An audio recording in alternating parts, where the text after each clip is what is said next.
Welcome to another episode of Barbie Dolls of the Week. Now this week we're going to talk about dolls from 3 different decades. Starting of course with my favorite decade for Barbie dolls, and that's the 1980s. We're going to start with this doll, which some of you I'm sure are familiar with. It's Barbie and the Sensations, or Barbie, and the Sensations. It says Singing Sweethearts with a Cool Sound. So this was a 50s inspired group. It includes, get this, you don't see this much anymore, a cassette with Barbie hits. I'm not sure what all is on there, but let's see if I can see. It just says Barbie and the Sensations Boppin' Away. I guess that's side B, by the way. They have side B up, which is kind of interesting.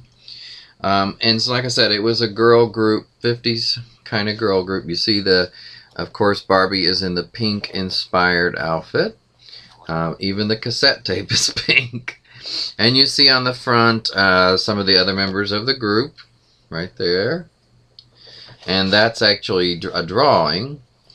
One thing that's interesting I noticed about this, and I don't know if you can see it on here, but if you look at that first dark-haired girl here, or lady, she doesn't look a bit Asian on this, but the doll is Asian. And there's the other dolls. There's actual pictures of the other dolls. So you have, of course, Barbie, as we said. Becky is the Asian doll in this case. And then Bopsy is the middle doll, which looks a little bit Midge-like, or a cross between Midge and Diva from the Rockers. And then Belinda is the African American doll. And you see the colors associated with those dolls. I did think it was an interesting choice to put one in pants and the rest in skirts. I'm not exactly sure why, but that is what they did. So, this doll is from, all 4 dolls are from 1987. So it was a little later in the 80s than a lot of the dolls we've talked about so far. And I have the examples of these dolls to show you out of the box, which is actually how I had them first.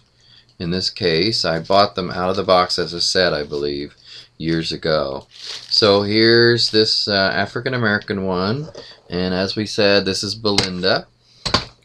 And she's, looks like she pretty much has all her original items, earrings, clothing, even the little orange ring that you see on her hand there. One thing that's happening to these dolls over the years, and you might be able to see it here on the sleeves, I'm not sure, is the jacket the white part of the jacket is flaking off. In fact, here you can see a piece hanging off. And so wherever they go, including here, there's little flakes. It's sort of like a pleathery kind of thing. Here's another one. Look, they just fall right off. So that's unfortunate. But the good news is that what's underneath is still white, and it's a material that doesn't really need that stuff that's falling off. So yeah, it makes a mess though, and it's on the doll, it's on the shelf. I just need to get rid of all that crap. So anyway, that's her. And then let's move on to, this is, like I said, the Asian doll. And she's got I think everything of hers is there. She's got her ring, earrings. So, when I got these, they were in good shape, and they're still in good shape. I haven't done anything really but display them. And I think it's a great group, but like I said, they are in good shape for their age. It's just that jacket that has a problem. And then the other one, this Bopsy one, she's the one that's the most changed, because of course her hair was in sort of like the pigtails, the up high pigtails, and it's not like that anymore. When I got it, it was already down. So, and it's still flaking. It's all over the place. This is Bopsy. And she is missing her shoes. They also came with socks, and the African American doll had that, but the other 2 do not. And then here's the Barbie out of the package, or out of the box. You can see her hair is an updo, which I believe I did. I'm not 100% positive. And then the glasses can go on or off. Let's see what it looks like on. So you can see what she looks like. It's just kind of cute. It's just a cute set, I think. Now, the other thing with her is she is missing her earrings. Don't have the earrings that she was wearing. Do have them in this one, of course, and you see them in here. I'm going to put these glasses back up here because they tend to stay better. They don't get lost. She's got her socks in this case, the little Bobby socks. And she's got one shoe. The other shoe, I honestly think it's around here. You see how easily these shoes fall off? This is in the middle of falling off right now. That's one thing that was always a pet peeve of mine about Barbies in this time period. The shoes would not stay on. Now, I recently heard people talking online about a way to get them to stay on, which is using a little, almost like putty kind of material that you use in their shoe. Just a tiny little piece. It's not literally putty, but it's sort of like that, and I'm going to have to find out what it's actually called. Someone out there who's watching, you might know and could let me know. But anyway, that's Barbie and the Sensations. And then we have two other dolls to talk about. Remember, those were from '87.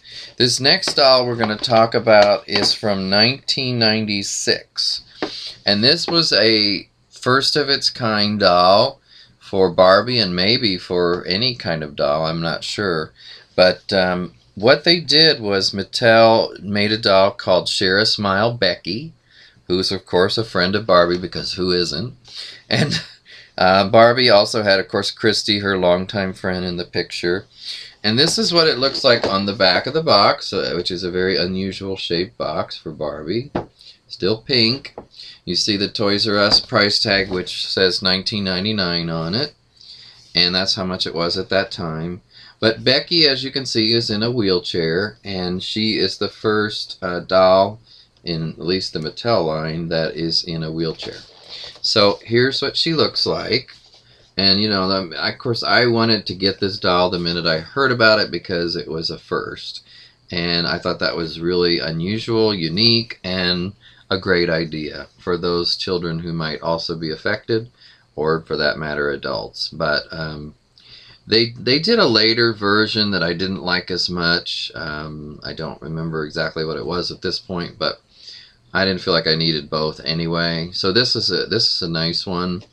Now she's got the wheelchair that looks really pretty realistic for a play wheelchair, and she's got a body that is more bendable looking, and you know, has to be able to sit. So they did a different type of body for her than maybe the others. If you look at the back of the picture, I say that because the Barbie and the Christy don't look like they have, for instance, bendable arms or movable. They're already in one position and they don't really move. The legs, same thing. You know, her legs have to be much more flexible. So Share a Smile Becky, like I said, she's from '96. I still think she's an interesting doll. You know, and one thing I thought too is it would have been nice at some point if they had done a male doll in a wheelchair. Believe me, I don't expect them to do every disability, but yeah, I thought that would be interesting. You know, they do so many model dolls over the years that, you know, something like that might be interesting. And it's not too late. So, the last doll that we're going to talk about today is from the 2000s, the very early 2000s. And that's 2001.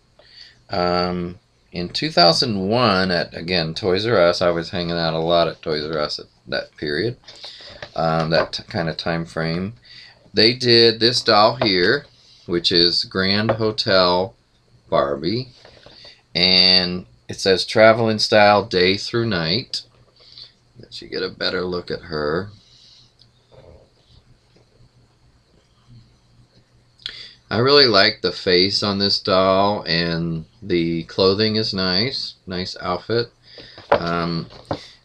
it says, wow, suitcase really opens. And she does have, by the way, an extra pair or an extra outfit over here and a little purse. Plus she's got the purse that matches this outfit. I definitely like the outfit she's wearing better than the other one, although it is okay. On the back, you see a nice close picture of her in that second outfit, which I must admit looks better on her than it does just sitting in the package, which makes sense. Also, you see at the bottom, interestingly enough, this is supposed to be the hotel. It says check in. I don't honestly remember seeing this playset, but I really didn't look at playsets a lot back then. You know, since the 70s, when they did some of the best houses and playsets around 70s and early 80s, I don't think the quality is quite the same, and so I just haven't been as interested in them as previously. But this one, just take a look. You know, it looks okay, and it's just an interesting concept for a doll. It was very different than most dolls at the time, and so I definitely wanted to get this doll, and I've kept it ever since. Try to see if there's a price tag. I don't see the price tag, but I think it was probably about, you know, 16 bucks if I had to guess. So this is Grand Hotel Barbie, and I'm thinking, I guess I shouldn't say I'm sure, but I'm thinking they did have a blonde version of this doll. In fact, I'm not sure why sometimes they don't have, you know, an Asian version. And sometimes in this case, maybe it was just this one. I'd have to look it up. I'm not sure. But, again, I tended to prefer the African American or Asian variety of dolls better, or version of dolls better, so that's the one that I would have got. I would have probably never gotten the blonde one anyway, unless it was very attractive for some reason. So with that, we're going to finish up for today, and I want to thank you for joining me again on Barbie Dolls of the Week. We'll see you next time.